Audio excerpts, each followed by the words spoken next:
சாப்பாடு ரெடியாரம்மா? ரெடி. வாங்க சாப்பிட்லாம். இன்னைக்கு ஞாயிற்றுக்கிழமை, என்ன ஸ்பெஷலு? செம்ம சூப்பராக சுவையாக செஞ்சு வச்சுருக்கேன். சுட சுட பிரியாணி, சூடான பிரியாணி ரெடி. அடுத்து சிக்கன் கிரேவி,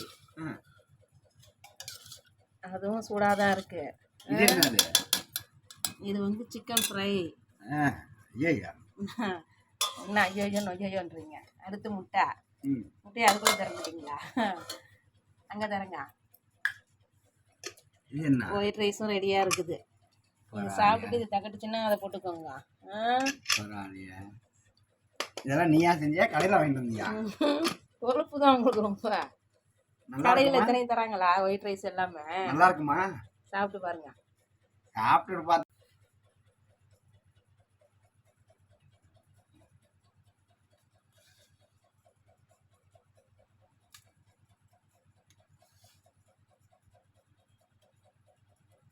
ஏமா தோலெல்லாம் இதெல்லாம் போட்டுருக்கா? அது கறியில இருந்து உளுந்துரும் வேகும் போது. அவனுங்க என்ன தோலை உரிச்சியா கொடுக்குறானுங்க?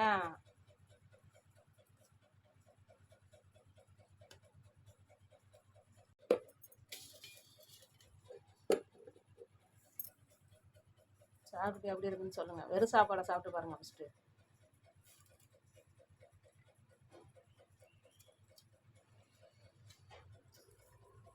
அப்படி ஒன்றும் சூப்பரா இல்லை, உப்பு இல்லை. அடிச்சோன்னு வச்சுக்கோங்கம்மா, சூப்பரா இருக்கு. நான் குழம்பு எதுவுமே ஊத்திக்கல. உப்பு இருக்குது. யாராவது நீங்களும் ரமேஷ் மாதிரி உப்பு சாப்பிட்றீங்கன்னு நினைக்கிறேன். நான் குழம்பே ஊற்றிக்காம தான் நான் வெறும் சாப்பாடை தான் சாப்பிட்டேன். அந்த ஃப்ரையை மட்டும் தொட்டுக்கிட்டு, சிக்கன் ஃப்ரையை மட்டும் தொட்டுக்கிட்டு. இதை சாப்பிட்டு இதில் அதை கொஞ்சோண்டு போட்டு சாப்பிட்டு பாருங்க, கரெக்டாக இருக்கும்.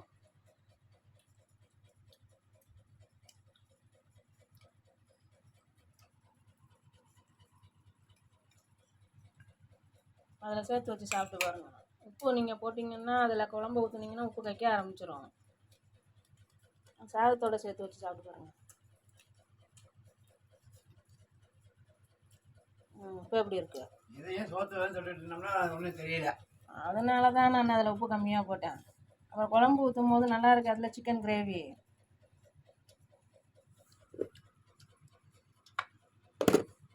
சரி, பரவாயில்ல.